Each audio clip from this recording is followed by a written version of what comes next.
আল্লাহ রাব্বুল আলামিন বলেন, আমি আমার নবীজির প্রতি দুরূদ পড়ি, আমার ফেরেশতারা পড়ে, হে ইমানদারগণ তোমরাও পড়ো। আল্লাহ রাব্বুল আলামিন কোরআনুল কারিমে এরকম কোনো আয়াত নাজিল করে নাই যে আমি আল্লাহ নামাজ পড়ি, আমার ফেরেশতারা পড়ে, হে ইমানদারগণ তোমরাও পড়ো। আল্লাহ রাব্বুল আলামিন বলে নাই যে আমি আল্লাহ রোজা করি, আমার ফেরেশতারা করে, হে ইমানদারগণ তোমরাও করো। আল্লাহ বলে নাই আমি আল্লাহ হজ করি, আমার ফেরেশতারা করে, হে ইমানদারগণ তোমরাও করো। এইরকম কোনো আয়াতে কারিমা আল্লাহ রাব্বুল আলামিন কোরআনুল কারিমে নাজিল করে নাই। করছে? এরকম কোনো আয়াত আছে কোরআনুল কারিমে? এরকম কোনো আয়াত আল্লাহ রাব্বুল আলামিন নাজিল করে নাই। অথচ আল্লাহ রাসূলের সম্মান কতটুকু মর্যাদা, এইটা আমাদেরকে বোঝানোর জন্য আল্লাহ রাব্বুল আলামিন এই আয়াতে কারিমাটা নাজিল করেছেন যে আমি আল্লাহ আমার রাসূলের প্রতি দুরূদ পড়ি, আমার ফেরেশতারা পড়ে, হে ইমানদারগণ তোমরাও পড়ো। সুবহানাল্লাহ।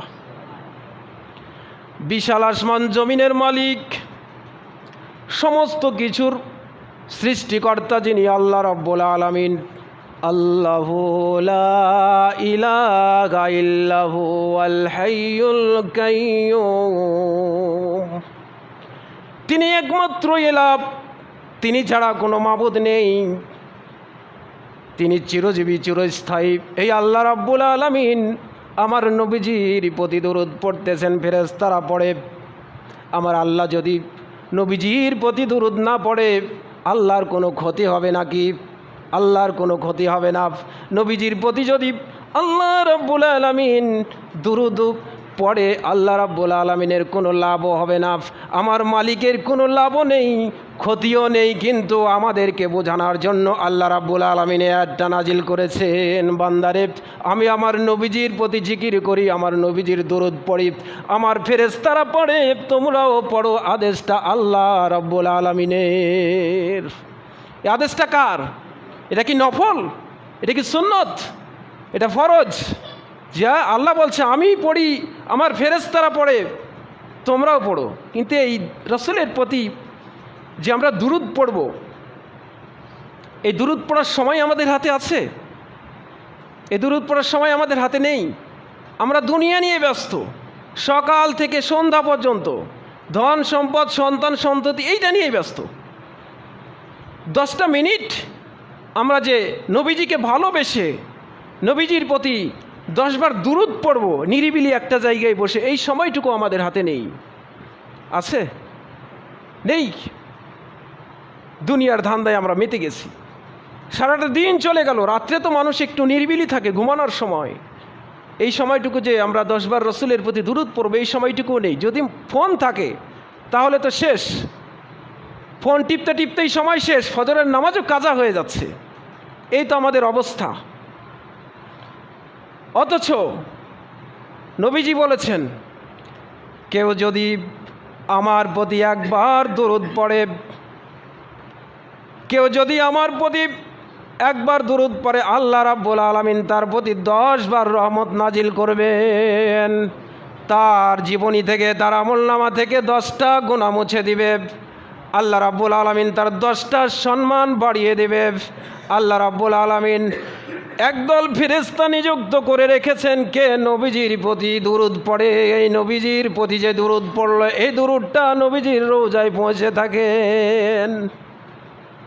সুবহানাল্লাহ। আপনি একবার দুরূদ পড়লেন আপনার 10 বার রহমত নাজিল করবেন আল্লাহ রাব্বুল আলামিন, 10টা সম্মান বাড়িয়ে দিবে, আপনার 10টা গুনাহ মুছে দিবে আমলনামা থেকে। এটা চারটিখানি কথা। কার জন্য?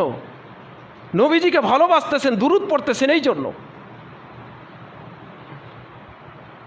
হাদিস শরীফে এসেছে একদল ফেরেশতাই আল্লাহ নিযুক্ত করে রেখেছেন যে আমার কোন বান্দা আমার নবীজির প্রতি দুরূদ পড়তেছে, এই দুরূদটাকে ওই ফেরেশতারা রাসূলের রওজায় পৌঁছে থাকেন। সুবহানাল্লাহ। আপনি যদি নবীজির প্রতি একবার দুরূদ পড়েন, ফেরেশতারা ওই দুরূদটাকে নিয়ে রাসূলের রওজায় পৌঁছে যায়, রাসূলকে সালাম দিয়ে দেয়, আসসালাতু ওয়াসসালামু আলাইকা ইয়া রাসূলুল্লাহ। নবীজি বলে ফেরেশতারা রে তোমরা সালাম দিচ্ছ কেন, কারণটা কি? বলে ইয়া রাসূলুল্লাহ ইয়া হাবিবাল্লাহ আপনার এক উম্মত আপনাকে ভালোবেসে, নাম হচ্ছে রুহুল আমিন, পিতার নাম আব্দুস সাত্তার, আপনাকে ভালোবেসে আপনার নামের প্রতি দুরূদ পড়তেছে। এই দুরূদটুকু নিয়ে এসেছি। নবীজি বলে, ও ফেরেশতারা, আমার ওই উম্মত কি আমাকে দেখেছে? বলে, না, আপনাকে দেখে নাই, না দেখে ভালোবেসে দুরূদ পড়তেছে। ও ফেরেশতারা, যে উম্মত আমাকে দেখলো না, আমাকে পেল না, আমাকে ভালোবাসলো, আমাকে ভালোবেসে আমার নামের প্রতি দুরূদ পড়লো, ফেরেশতারা তোমরা সাক্ষী থাকো, কিয়ামতের কঠিন ময়দানে আমি আমার ওই উম্মতটাকে সুপারিশ করে জান্নাতে নিয়ে যাব। সুবহানাল্লাহ। চিন্তা করেছেন? এই আয়াতে কারিমাটা যখন নাজিল হলো, নবীজির মনের মধ্যে এত আনন্দ। 23 বছর এই কোরআনের আইন, কোরআনের বিধান, আল্লাহর হুকুম, আল্লাহর দাসত্ব গোলামি করতে হবে, নবীজির আদর্শগুলো মেনে নিতে হবে। এই 23 বছর যে ইসলামের দাওয়াতের কাজ করতে যেয়ে তিনি তায়েফের ময়দানে শরীরের রক্ত দিয়েছেন, তিনি উহুদের ময়দানে দান্দাদ শহীদ হয়ে গেছে। কাবার প্রান্তরে কত অপমান অপদস্থ হয়েছে, কুটো কথা শুনেছে, গালিগালাজ করেছে, অপমান অপদস্থ করেছে। যখন এই আয়াতে কারিমাটা নাজিল হলো, তখন আল্লাহর রাসূল এত আনন্দ হইল যেন শত দুঃখ যন্ত্রণা হৃদয়ের মধ্যে থেকে নিমিষেই শেষ হয়ে গেল। সুবহানাল্লাহ। 23 বছর জিন্দেগিতে যত কষ্ট পেয়েছিলেন তিনি, যখন এই আয়াতে কারিমাটা আল্লাহ নাজিল করলো, তখন অন্তর থেকে সমস্ত দুঃখ কষ্টগুলো সব নিমিষেই শেষ হয়ে গেল। যে আমার আল্লাহ আমার জিকির করতেছে, আমার প্রতি দুরূদ পড়তেছে, এটা কি চারটিখানিক কথা? এই আনন্দ তিনি কোথায় রাখবে? সাপোজ ধরেন আল্লাহ রাব্বুল আলামিন যদি বলে যে, আপনাকে যদি বলে, আব্দুর রহমান তুমি কেমন আছো, এই আনন্দের অনুভূতিটা কেমন হবে একটু চিন্তা করেছেন? তো আল্লাহ রাসূলের মনের মধ্যে এরকম একটা আনন্দ যে আমার আল্লাহ আমার প্রতি যে শান্তি বর্ষণ করতেছে, আমার জিকির করতেছে, আমার দুরূদ পড়তেছে, আমার মনের মধ্যে আর কোনো কষ্ট নেই।